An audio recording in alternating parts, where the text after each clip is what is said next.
Casser-Jayne, and welcome to the Halli Casser-Jayne Show, a smart, witty, and timely podcast brought to you at a time when Americans are getting fed up with all the shouting and bickering in Washington, D.C.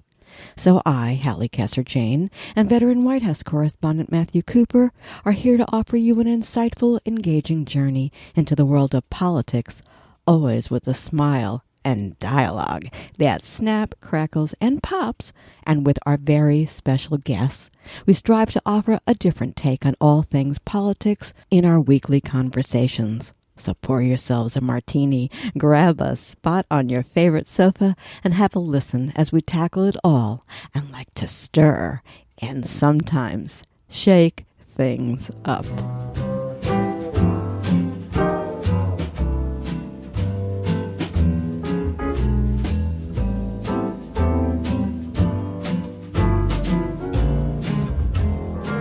On this episode of the Halli Casser-Jayne Show, in the continuing saga of the Donald Trump presidency, the Paul Manafort sentence, dangling pardons, Nancy Pelosi puts the kibosh on impeachment talk, anti-Semitism in the Democratic Party, Donald Trump signing Bibles, and a conversation with author Stephen Nash about his book, Grand Canyon for Sale, Public Lands versus Private Interests in the Era of Climate Change. And we're just beginning. Welcome to the Halli Casser-Jayne Show. Here we go. I always start all of our conversations, Matt, off with the word so. I say, so Matt.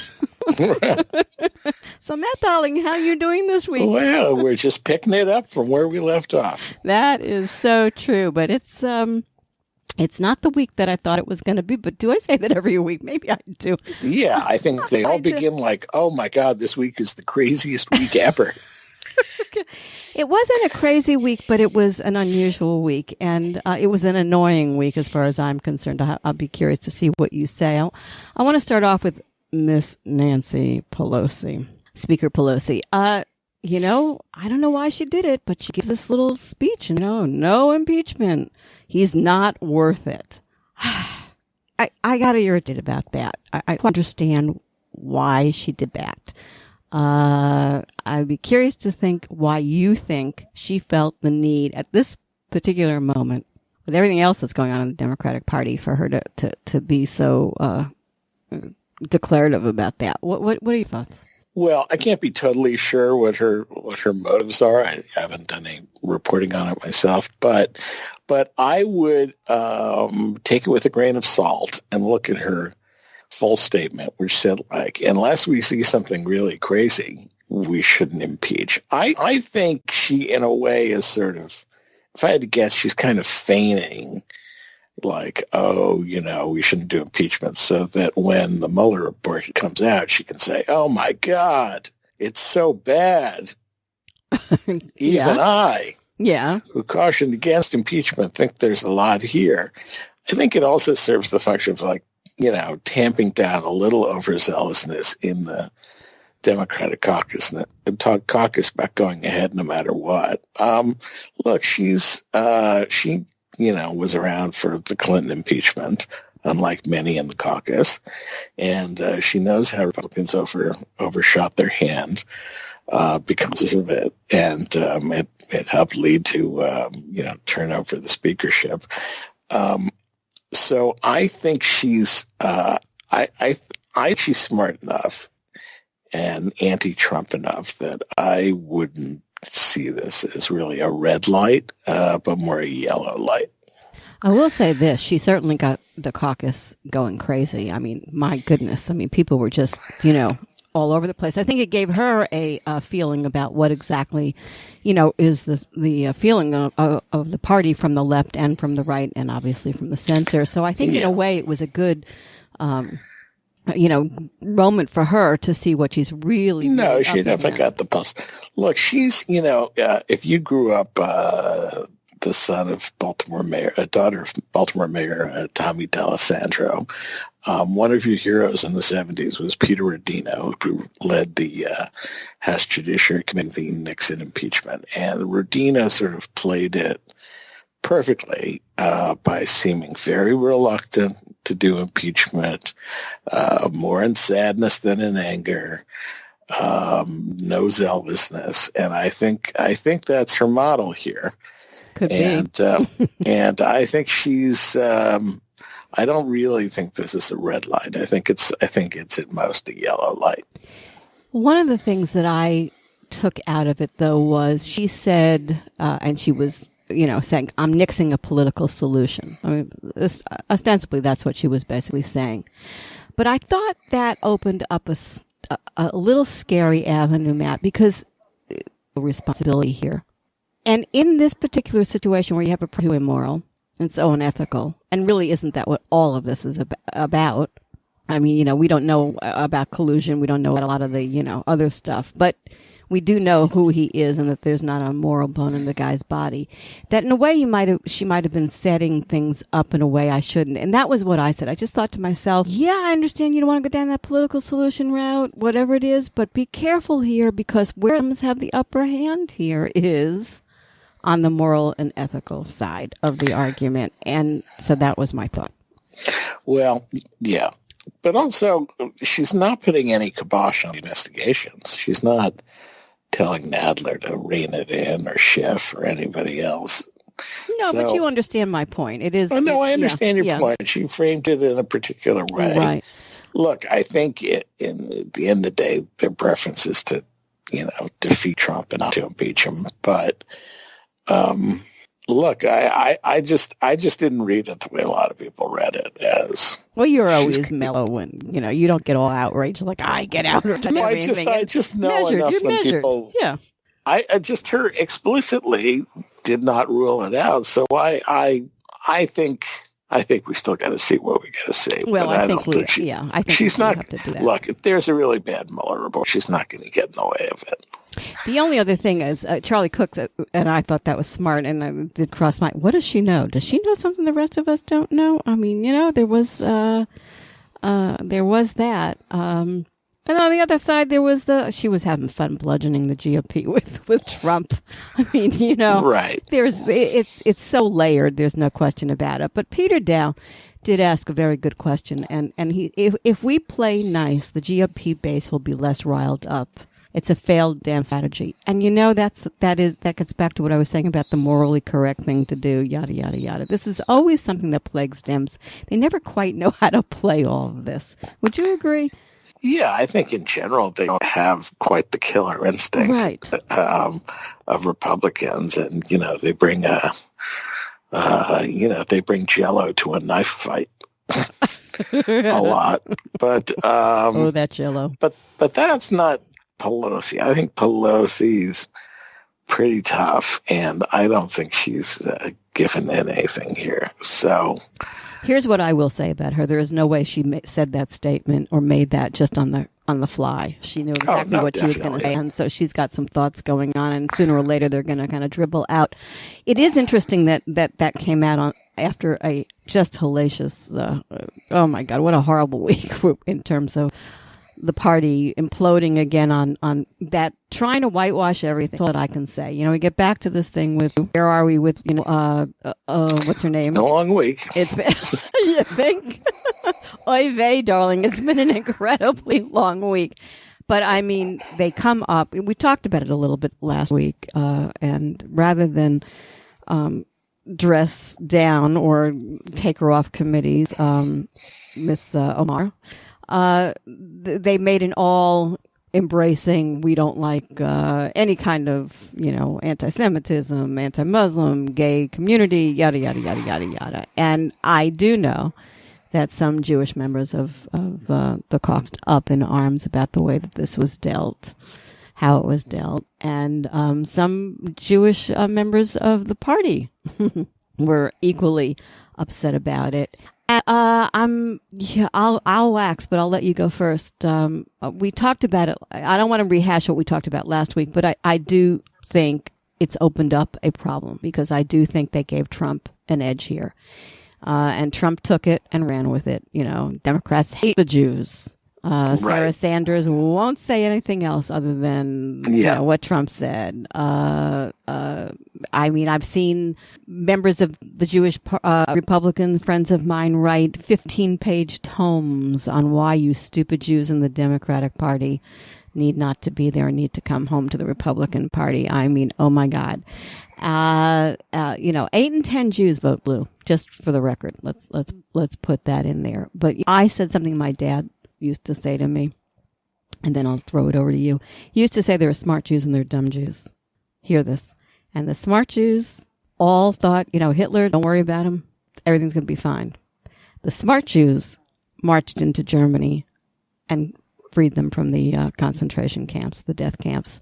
I've seen Democrats, very high-level Democrat operatives, say, we know we have a problem on the left with anti-Semitism in the Democratic Party. But that's all they'll say. Not, stop this. Okay. I've said my piece. People can figure out where I'm going on this. What do you say? Look, it's obviously a bad situation for Democrats, generally, painful for Jewish members in the House, especially. I think, interestingly, if you read the local coverage from Minneapolis, very sad for a lot of Somalis in our district, who have had great relations with Jews there and feel pretty appalled by this. Look, I think it's a problem. I think more of one than I like. So I'll give you that. There was a phrase that weren't, conservatives wouldn't accuse certain liberals of being communists, but they would say that they were anti-communist.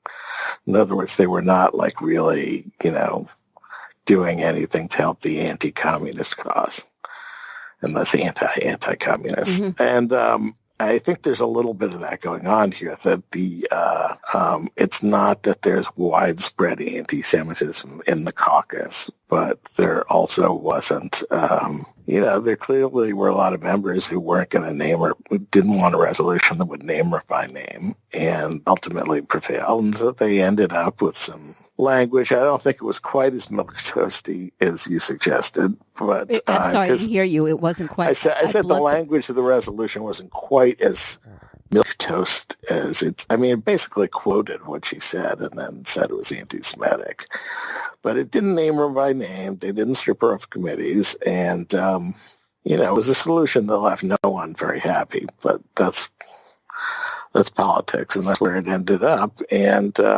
well, I'm just waiting we'll see if Omar keeps doing this. I mean, she seems to want to do this. Yeah, that was what I was going to throw in here too. Let's just see what happens. I mean, how long can she keep quiet? It is what it is. I have friends from that district, by the way, which is a heavily Jewish district, which is interesting. Right. I was surprised. Right, famously, the Cohen brothers, right. Tom Friedman, Al Franken. Yeah, really fascinating. And did she know them all? Were they all in there trying desperately to be open-minded, about Muslims? I mean, this story is not over. That's, I guess, where I'll go with that. The story is not over. So I thought I would, it's not over. Yeah. So let's see what happens next. It is a problem, and you can bet your bottom dollar that if you get from the issue of anti-Semitism and put it into politics square, old Trump baby is going to have a field day with all of this. He can't help himself. That's all he can do. Moving on to Paul Manafort. Yeah. Right. 47 months by Reagan-appointed Judge Ellis. Who said he's led an exemplary life. As he's about to tomorrow be sentences tomorrow for the second thing that he was going to jail for the pokey for. I mean, but that's an exemplary life. That was this Ellis was appointed by Reagan. Right. He's, term limits. I mean, these are really not a super fun guy. No, no. Yeah. I mean, look, it was way below the sentencing guidelines. It was not terribly long at all. Mueller wanted. We'll see what the judge gives him tomorrow. But, I think before it's over, he's going to have pretty much life terms of sentencing. Well, yeah, but yeah, this could go on forever and a day. I mean, because, Yeah, and there's still a pardon out there, right? Well, that was going to be the next thing because, now I guess Schiff is looking to investigating now whether Trump dangled pardons as a result of maybe behind-the-scenes testimony from Mr. Cohn. Yeah, we'll see if he's dumb enough to have dangled them, in a way that they can be discovered. That they can get him. Yeah. CIA director, former CIA director John Brennan was on something last night, and he said, "I'll bet my whatever on that Trump pardons Manafort." And I've heard interesting, different, points of view on that. To what the judge does tomorrow. There are all these caveats on it. If it's too deep a sentence, then he will. If it's not, but it's a real setup for. But Trump doesn't care. He'll do it. What do you think? Taking bets. Yeah. I think he could totally do it. Yeah, I think he's going to do it. Would he do it pre-Mueller? I don't think so. Would you? I didn't hear that. What? Would he do it before the Mueller report? I mean, he can do it any time. How tomorrow shakes out? Well, let's say he gets 10 years tomorrow. Well, 10 years consecutive or whatever. I mean, if it looks like he's going to jail, he's going to the pokey for like the rest of life. Well, when you're 70 in 10 years, that's, That's 80. It could be your life. You don't know, but it's not fun. And well, except where they're going to send him. They're going to send him to the nice little Otisville up in New York State, which is where everybody whose money goes. It's like a country club. I know. Prison is still prison, but yeah. But yeah, well, whatever. I mean, we're taking guess. I really want to Jeff knows about this dangling pardons thing because I think that's interesting. Well, it sounds like Cohen gave him reason to think that they dangled one for him. So let's see where that one goes. Absolutely. And don't forget the Stone pardon too. So he hasn't been convicted of anything yet, but. Oh well, that's going to be fun. That's going to be that's going to be going like to Hollywood to watch the movies. Trial is going to be like that's going to be like the best thing. You're out of order. You're out of order. Well, I want to see because when is the judge taking him on? Is that Friday? About his book that he just kind of neglected to tell anybody about. I think Friday too. So this is a long way to stick with him. But well, yeah, I mean, but my theory on him. He wants to go to the pokey. I don't know why he wants to go to the pokey, but it's my theory that's where that's worth. Exactly. All right, moving again. Dems picked Milwaukee for the 2020 convention, not Miami, which had been lobbying like crazy. And I want to talk to you about that because of this. I don't know if you've seen polls, but Trump is way down in Florida. Did you know that? I did not know that. He is way, way, way, way, way down all across the state. Now, I don't know where that came from all of a sudden. I do know that I told you that the current governor is moving very much to the center. They're watching, this thing with now all these felons are going to wind up voting, and I think so many of them are Democrats. But after the midterm is when the polls started to tank for Trump in Florida. So it was Miami who was lobbying to get, the convention, and they didn't get it, but Milwaukee did. Your thoughts? Well, there are always different strategies on a convention. Do you sort of go into enemy territory to sort of make a statement like Reagan going to Detroit in 1980? Or do you look for swing state like Obama going to Charlotte and dinner? In this case, they feel like the upper Midwest is the most fertile ground, I guess more than Florida. And when it comes to the logistics, I'm kind of amazed that they took Milwaukee. It's not a big city. It's brimming with hotel rooms. I mean, people are going to be staying in Eau Claire and Appleton, right, yeah. Chicago. So it's an interesting choice. It's more of a down and out city. I mean, it's not, it's got, I don't want to say it's moribund, but it's not had the booming economy of other cities. Yeah, it's a blue collar town. Yeah. And I don't know. I mean, the weather will be nice. I just think it was an interesting choice, and it's never had one. Miami's had a few. Oh, for sure, absolutely. So I think there was one 1,000 years ago in Milwaukee, maybe when it was the beer capital of the world. Also, they like to, you got a Democratic governor now in Wisconsin, so that may play and maybe this is and there's you don't want to go into DeSantis's home turf. That's true too, but I think Rick it's interesting. Scott, don't even mention that man's name, please. I thing about Milwaukee that I also is what was his name, the former governor, the Republican wackadoodle. I mean, this is like Walker. Yeah, Walker, one of the most distasteful people in ever in American politics. Yeah. So this is a good thing for him to kind of say, let's go exactly. make mincemeat out of you. So I find that very interesting. I want to bring up Trump's emergency declaration, which we've all been waiting to find out what was going to happen, what Republicans were going to vote against, and who was going to cross what was. The four typical Republicans were going to not go with him. What's his name?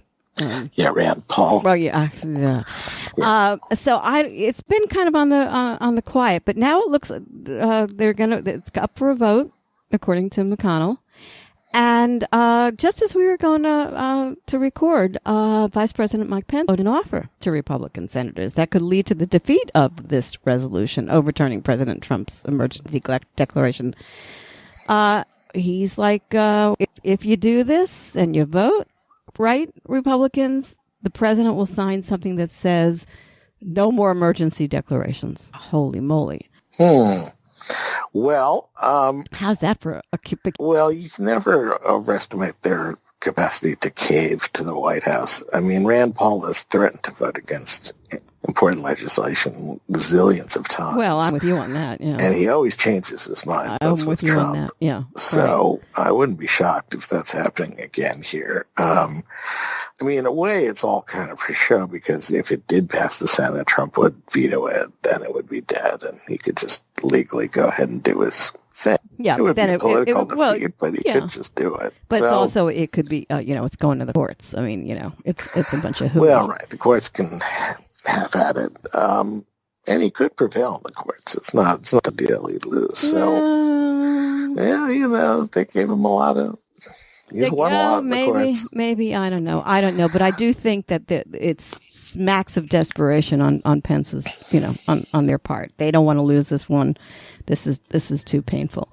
So we'll have to see what happens. It gives Pence something to do. So it's like, oh God. Besides the Space Force. Besides the Space Force. Poor Mr. Pence. It's a pity on him. I'm going to bring up this thing about this Boeing 737 MAX plane. Only a second on it, but I can't help myself, because we've never seen anything quite like this before, where every nation in the world is, closing up that fleet. Nope, we're not going to run that plane. Except for the United States of America, even the UK today, with the Brexit vote and everything else, the crazies that they had. They said, no, we're that plane's not going anywhere. It's grounded. So what does that say from FAA? But let me just tell you that the former head of the FAA said, what in the world? That plane should be down. All those talking heads, whenever there's a plane crash, or out on CNN and MSNBC, they're going, are you crazy? You this has got a problem. We need to just land the fleet for a little bit until we find out what the hell happened. And here America stands alone. Trump says these planes are getting too complicated to fly. Well, that's... the guy goes to Mar-a-Lago every week on the most complicated airplane that's ever been created. I mean, it's got more tech per square inch than any place on Earth. And he's talking today like he's the Wright brothers. I only want it if it's a bicycle with flapping wings. Listen to me. If that isn't the poster picture, how pathetic. I said to him, I said to my friend this afternoon, I said, this guy is like stuck in 1910. What in the world? I mean, how old is Trump? He's 74 or something like that, 73? He's like a 90-year-old man. Yeah, he turned 74 in August. Okay, so the guy's like a 90-year-old man. Do you hear me? Everything he does, it's like, it's back. Let's go back. I've never seen, maybe that's the whole Republican Party. It bizarre. was particularly weird response. It wasn't like our hearts go out to the people. Yeah, I mean, he just absolutely blew me away. We're monitoring the situation. Air travel's never been safer. His heart never goes out to the people. So there was no that was nothing. Of course, remember when he sent Boeing stock collapsing during the transition? When he, made some comment. Yeah, I remember there was that too, right? Yeah. It's like I said, it's just too crazy. This, by the way, the guy who's been autographing Bibles, one of which today sold for $325. You know what? Did you see what I posted on Facebook? I didn't see it. What did you say? It was naughty. It was naughty. You want me to say it? Yeah, sure. You can say it. Trump signing Bibles with the same hand he grabs pussies. That is all. Nice. One of them just sold for $325. Well, yeah, I mean, sorry, he loves his Sharpies. That floored me. I mean, that was just okay. Whatever. I mean, oh God. All right, lots to still talk about. So I'm going to talk real quick. Here we go. We always get into this, but I do want to talk. It's a lightning round, but I do want to talk a little bit about Tucker Carlson and Jeannie Perot and sure, and lovely. This absolute mess that's out there. Creepy statements. Laura Ingraham, she mocked a survivor of the Parkland shooting. Some of the people some of the advertisers pulled out. I find it absolutely fascinating. Tucker Carlson pulled a Trump. I'm not going to, go away. I'm not going to answer this. I don't have to do any of this. I'm terrific. Some of these things went back 10 years, some less than that. Some he was on MSNBC at the time that he did them. But, right. Today is where we are. I just don't on over there what Fox can do about this. Maybe they can't do anything. What are your thoughts real quick? Quick. It's just disgusting to me. Look, I think they're going to, take a hit and keep rolling with it. These are still very profitable for Fox, which is very profitable.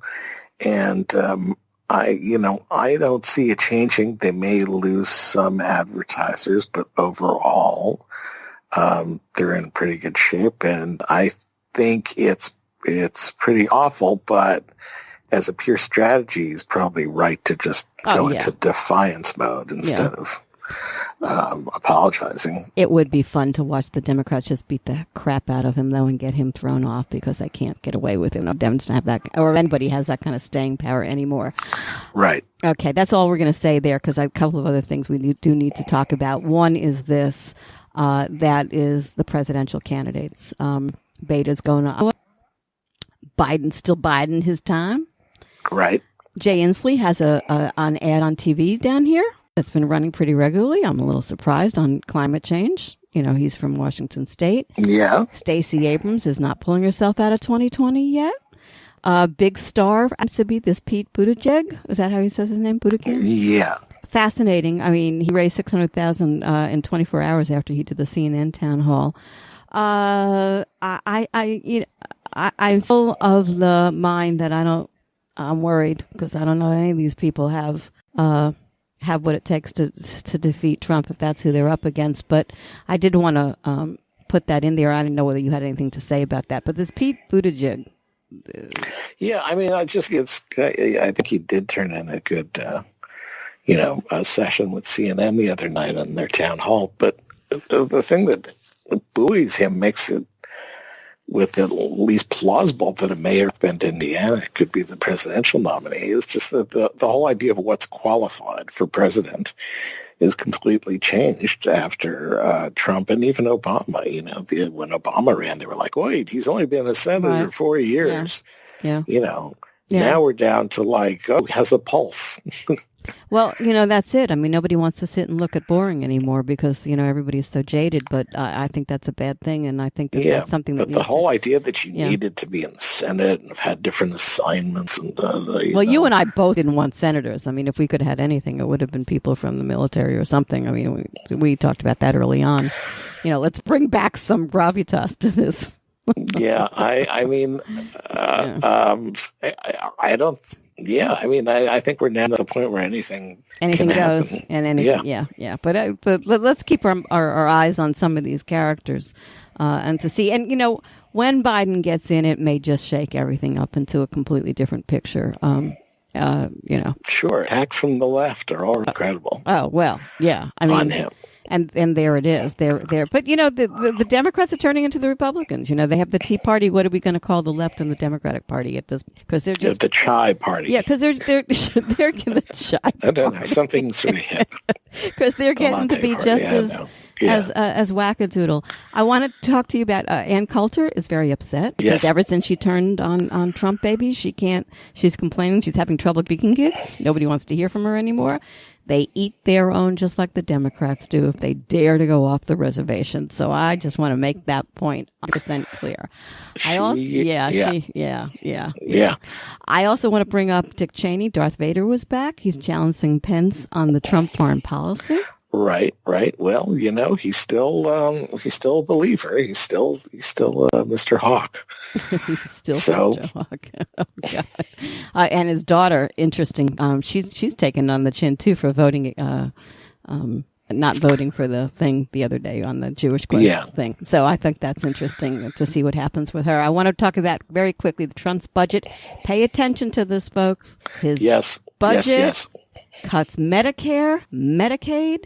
He swore up and down he wouldn't mess with that. Yeah. And his budget has it in there. And some wacky Republican said, they're only cutting budget 12% to seniors for Medicaid. 12%. Speaker Pelosi should put it up for a vote this week. Oh, I'm telling you, right? I mean, just extraordinary. There you go. And we're going to end here. We're going to end on Madam Li Yang. Do you know who she is, right? Yes. Spa in quotes owner. Oh my God. This is really amazing. Affiliated with some Beijing front group and, thought to be involved in more than that. So it's, talk about the Clinton Foundation. I mean, she is everywhere. I mean, she's like, I think she has her own room in Mar-a-Lago, for God's sakes. And she's wanting to give, there are pictures with her with anybody who's anybody in the Republican Party.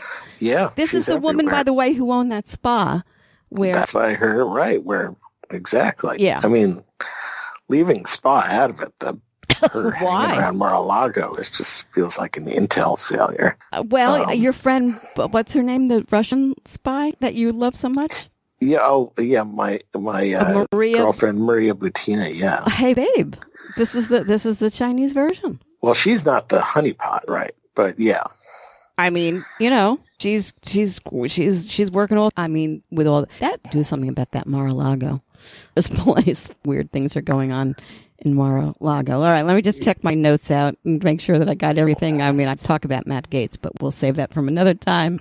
Well, let's end on this one. POTUS is seriously thinking about designating Mexican cartels as foreign terrorist organizations. Okay. Well, I don't know what that means. Does that mean he's going to start sending drones over to Mexico and start taking military action? I think he's yanking people's chains. Yeah, it sounds like Space Force. Yeah. It's like one of those.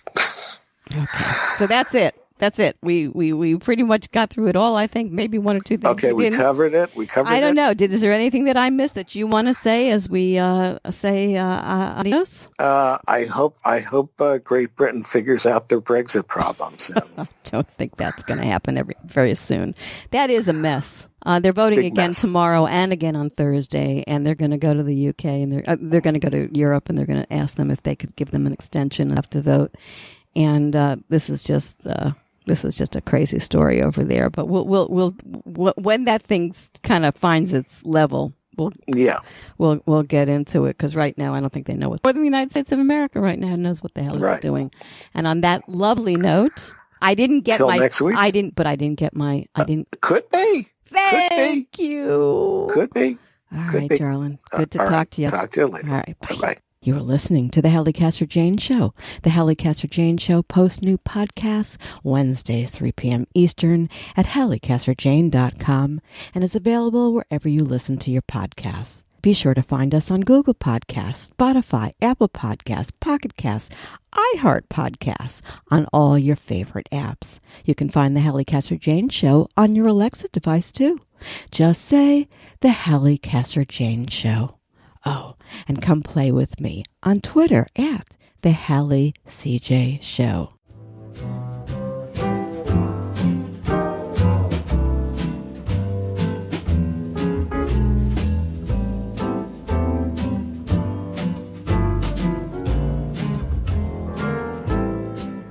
February 26, 2019 marked the 100th anniversary of the establishment of Grand Canyon National Park by President Woodrow Wilson and an eager and willing U.S. Congress.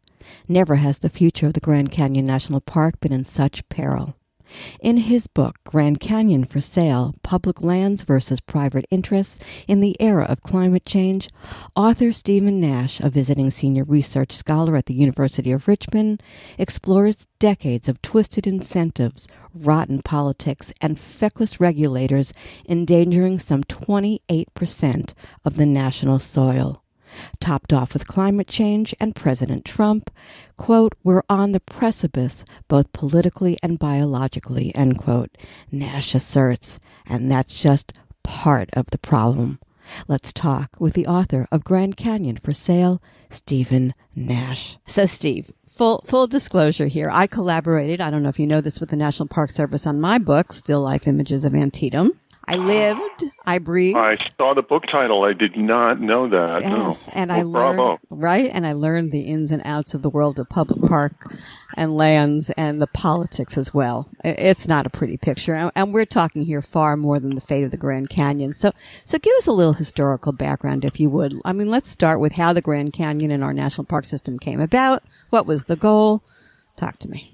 It's a great American story, and it happened exactly 100 years ago, February. So this is the centennial year for the creation of Grand Canyon National Park. And like all of our national parks, they didn't just happen when somebody came up over a hill and said, gee, this is beautiful scenery, let's turn it into a park. I guess it may have happened now once in a while, but usually, Halli, it was a fight.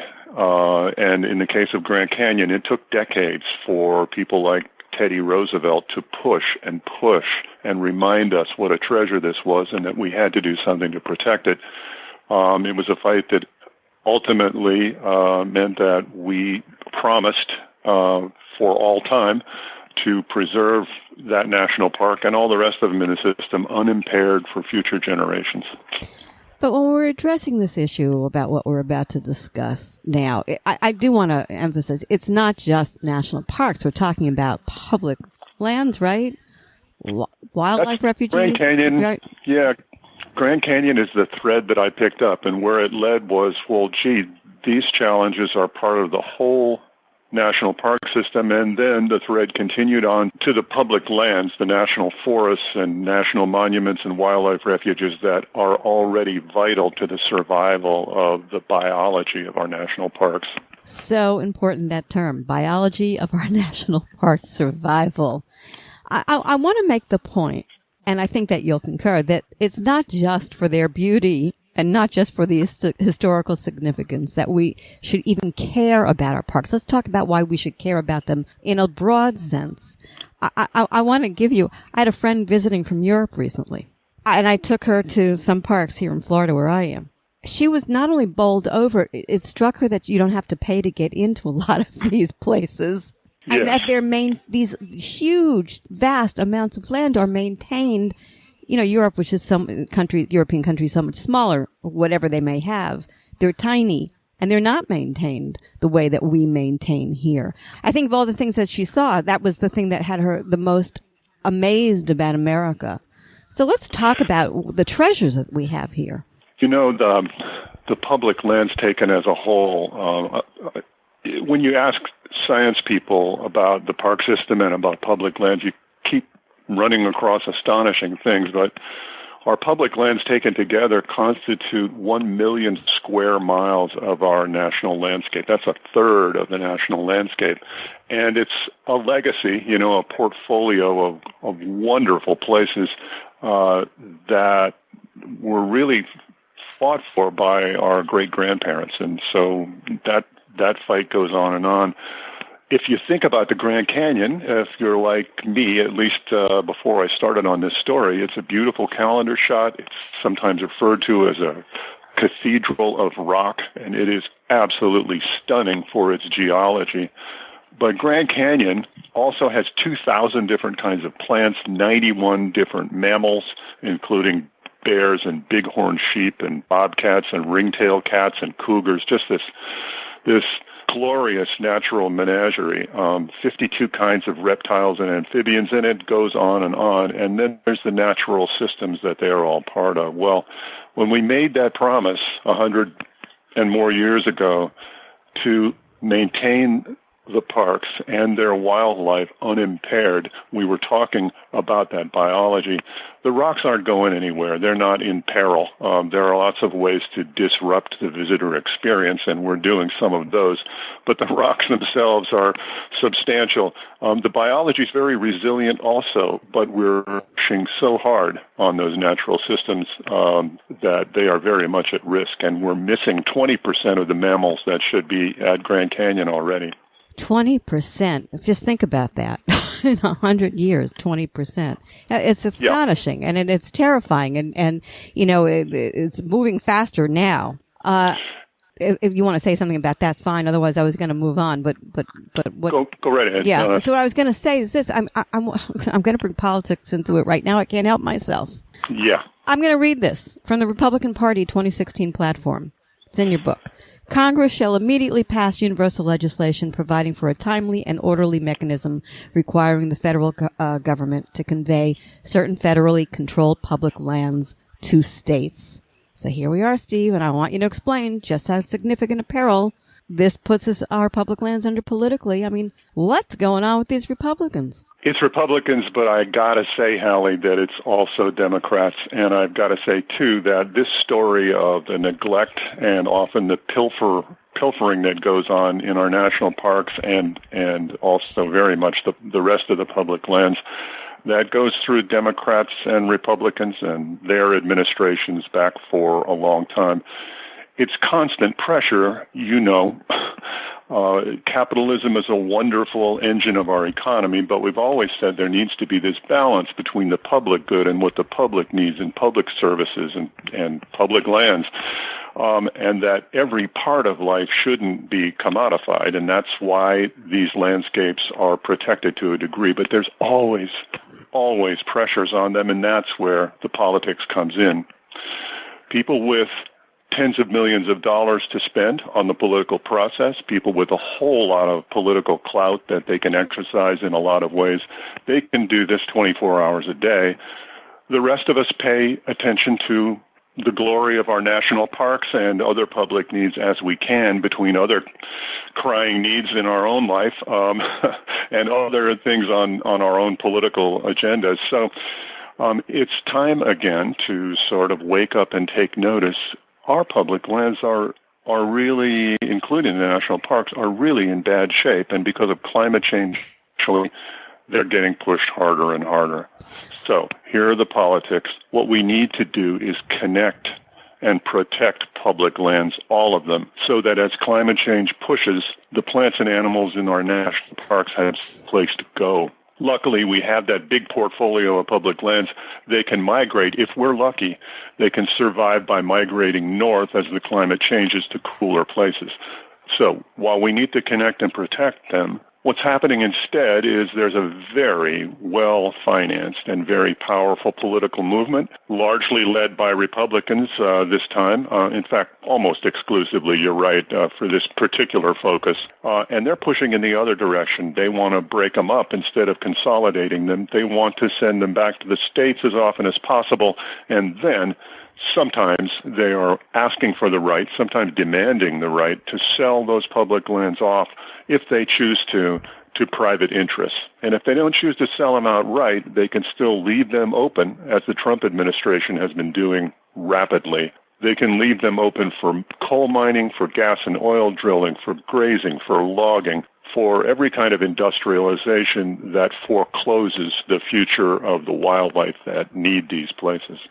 And you probably ought to interrupt and tell me to just ease off, because I'm beginning to sound like a... No, I actually, I'm thrilled that you finally got to where I am, because I tell you that during my time at Antietam, we had a joke there, and it would be, depending upon the administration, whether there was going to be enough funds to keep the place running and to do the things that needed to be done. And it was the Democrats would give us money, and then you'd go, okay, now here come the Republicans, they're going to take the money away. And here come the Democrats, and here come the Republicans. And it's cyclical, so nobody gets into complete and utter panic, because they're figuring, every few years it's going to balance itself out. But it's a little hairy during those periods when the Republicans seem to want to keep pulling the money away from the national parks, because it's not to their capitalistic kind of thinking, if you will. So I have a problem with that, and I'm not going to say it's equal across the board, because I really don't think that it's equal across the board. I think that there's there are different approaches. That's all. But I think that also, something that we might bring in here is, I think we can stay on the politics in a second, but I wanted to also bring something that happened at Antietam, and I know is happening across the parklands across, the United States, and that's encroaching development. It is. Huge Population's growing all the time, and national parks present at places like Grand Canyon, but that's not even the most popular national park. I live in Virginia, and it's not too far from Great Smoky Mountains National Park. Half the population of the U.S. lives within a day or a day and a half of Great Smoky Mountains, so it has almost twice as many visitors as Grand Canyon does. Well, when you get 6 million at Grand Canyon a year, or 11 million mountains, some of us don't look on that as enjoyment of our great national parks alone. They also see a great big river of cash. I don't fault them. The problem is, if it goes too far, if we don't set any boundaries on that kind of conception, more and more private interests look at all of our public lands. Instead of a public good, they look at it as their personal piggy bank. That's what's happening with development, where on the fringes of our national parks, where we need natural buffer zones instead, development is being allowed that really, it's not just an aesthetic problem. It's not only overcrowding that can happen and does happen at places like Grand Canyon. It also means that resources that are vital, again, to the survival of the nature within the parks is under threat. At Grand Canyon, it's an arid place. Huge development proposals near the border of Grand Canyon, and so the water resource is really being threatened. And then it gets to where a lot of these parks are that are getting threatened, because it's in rural communities. And one of the things that I discovered was, if you can't get money from the feds to try and buy up some of the stuff that's happening and to stop the development, then you got to go to the community. And unfortunately, there's not a lot of money out in these particular areas. And anybody else wouldn't even know what's happening. You know what I'm saying? Which makes it... I do. Which makes it doubly difficult. So I think there's a PR problem. I just want to throw this in. Think what you say about it. When I got this pitch for your book, I was like, oh, finally, yes, okay, here we go. Let's get this to the top of the charts. Because I think a lot of people don't even know half of the stuff is going on. And that if they did, they would feel very differently. Because I don't know anybody who doesn't love nature, doesn't love going to the parks, doesn't love having their friends go out to to this vast, gorgeous, preservations that we have in America. So a lot of it is PR, right? In that sense, you're right. It just has to be shoved closer to the center of public discussion. It's a crowded agenda. We're all worried about a ton of stuff connected, especially with the current administration. But when you ask Republicans or Democrats, hey, look, how much should we do to protect the national parks? Just how interested are you in that? There is nearly unanimous support for the proposition that we should do whatever it takes to make sure those parks are okay. But people aren't told that some of these machinations, these background machinations are going on. You mentioned the Republican platform. Probably most Republicans didn't even know, well, what are they talking about? Right. Public land, what's that all about? In Arizona, In Arizona a few years ago, both houses of the state legislature passed a new law that said that the federal government should immediately relinquish all federal public lands to the state of Arizona, and they gave them a deadline, and that included Grand Canyon. And then another clause of that legislation said, and by the way, anytime we feel like selling this off to private interests, we can do that. That was such a crazy piece of legislation that the governor, who was a Tea Party Republican, said, nothing doing, I'm not going to sign this. So it did die, but it shows you the outlook. Utah is even more ferocious in trying to do what they call taking back federal public lands. These lands were never part of the purview of the states. That was part of the bargain that Utah made when it became a state. Leave the federal public lands in public hands. So the politics are really important. Before I run out of oxygen, let me not neglect the fact that, of course, things have accelerated in a destructive trend in the last 2 years. This administration has presided over what's been called the largest rollback of protections for public lands in the nation's history. We've cut back a couple of national monuments by 50% and 85%, respectively, in Utah. Millions of acres where protections have been lifted, where coal mining and copper mining and logging are vandalizing what used to be protected landscapes. Trump has decreed that logging will jump by 30% in national forests. Oil and gas leases have tripled in the last 2 years. So it's not like it's a situation that's standing still while we make up our minds about it. And let me ask you a question about that, because if, an administration changes and they want to roll back or put back into place all of these regulations that had been there to protect the lands, can you?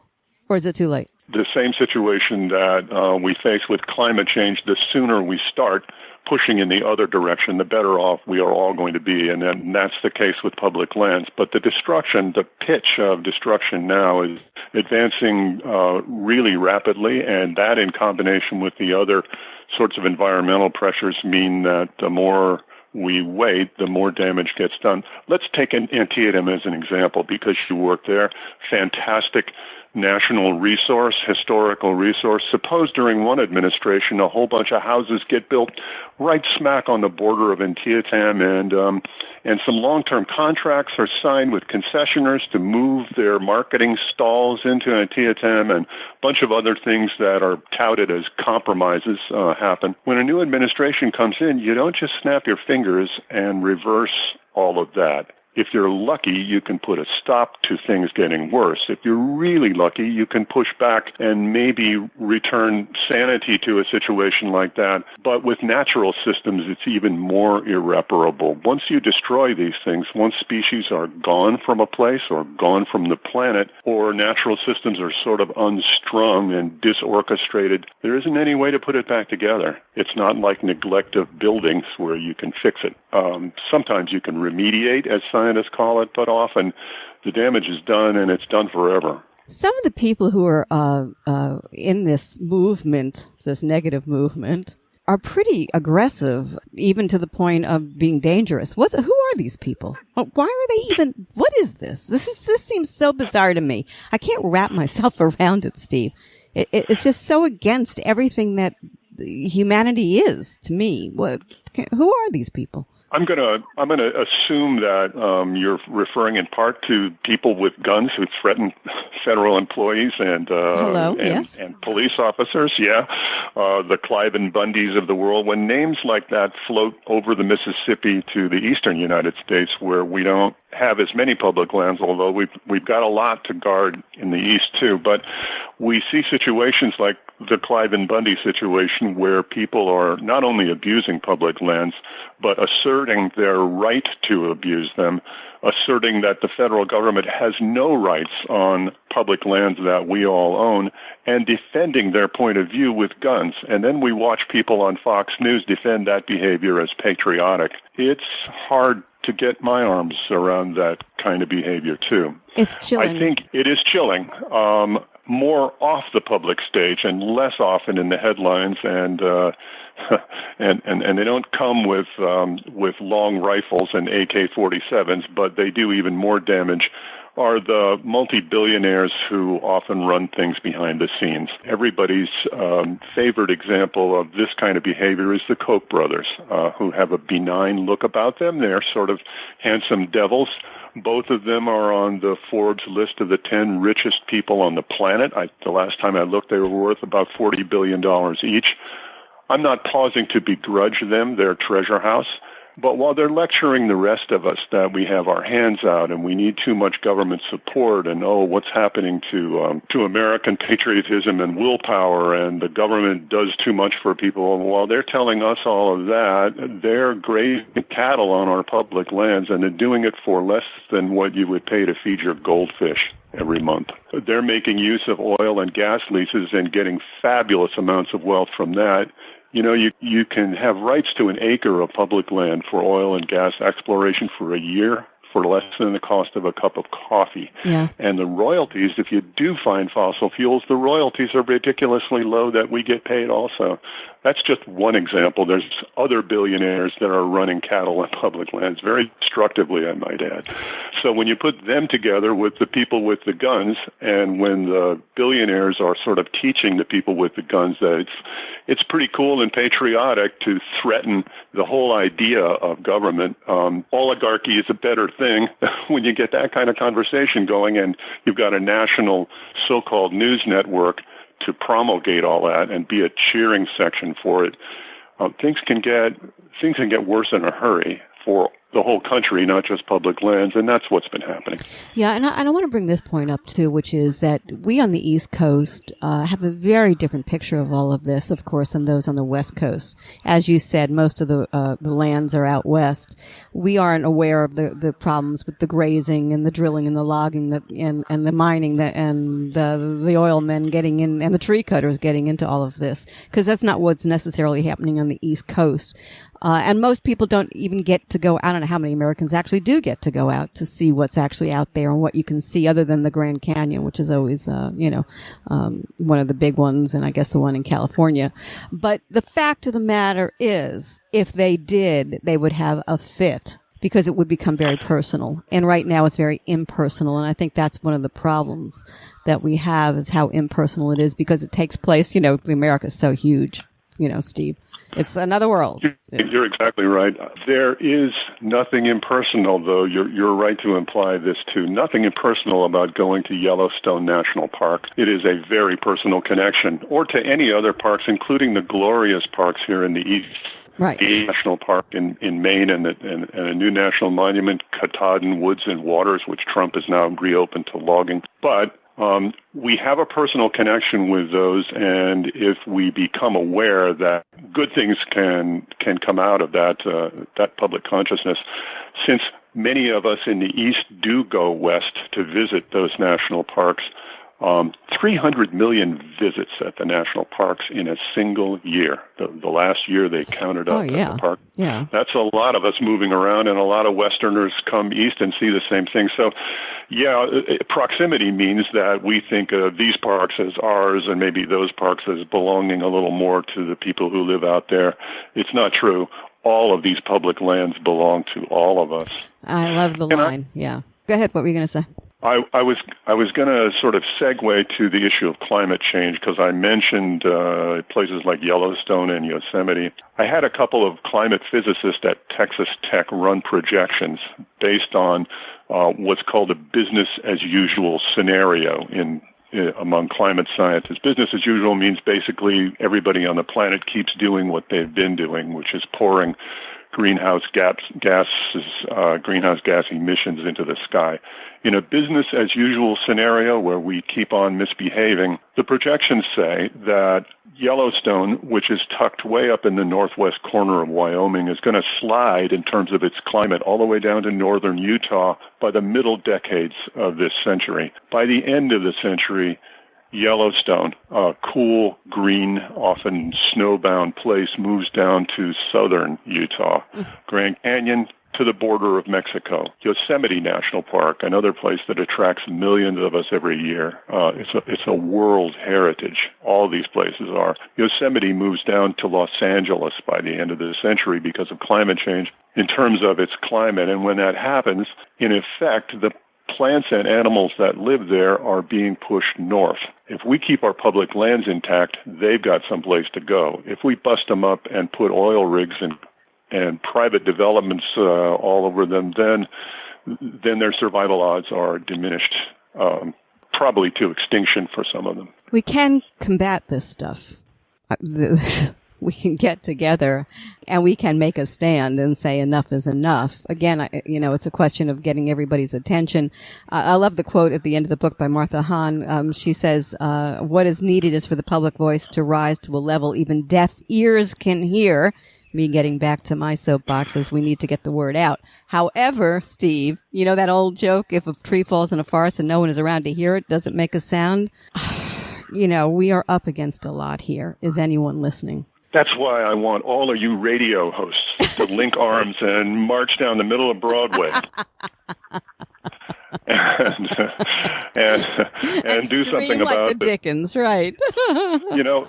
What we want to keep in mind, there's lots of things to feel beleaguered by, but we want to keep the hopeful side in mind, and let me run through a brief list of those things. All right, real quick, because we're running out of time. Go ahead.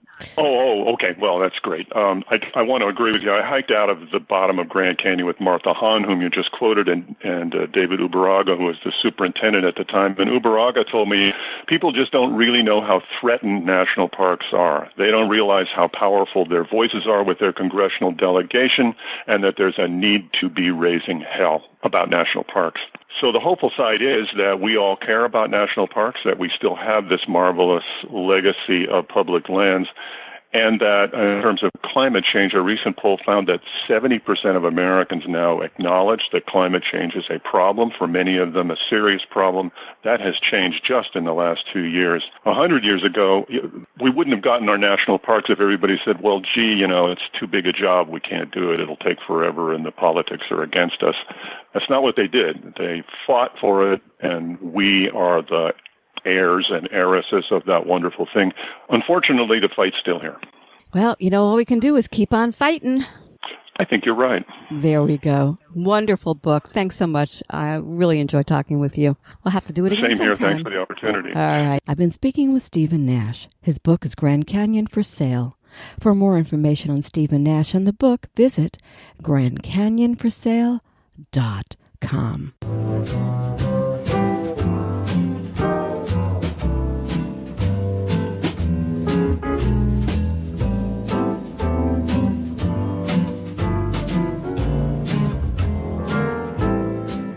Thank you so much for tuning in to the Halli Casser-Jayne Show. The Halli Casser-Jayne Show is a production of Resec, LLC. Be sure to tune in to the Halli Casser-Jayne Show at hallicasserjayne.com or listen on your favorite app. New podcasts are posted Wednesdays, 3 p.m. Eastern.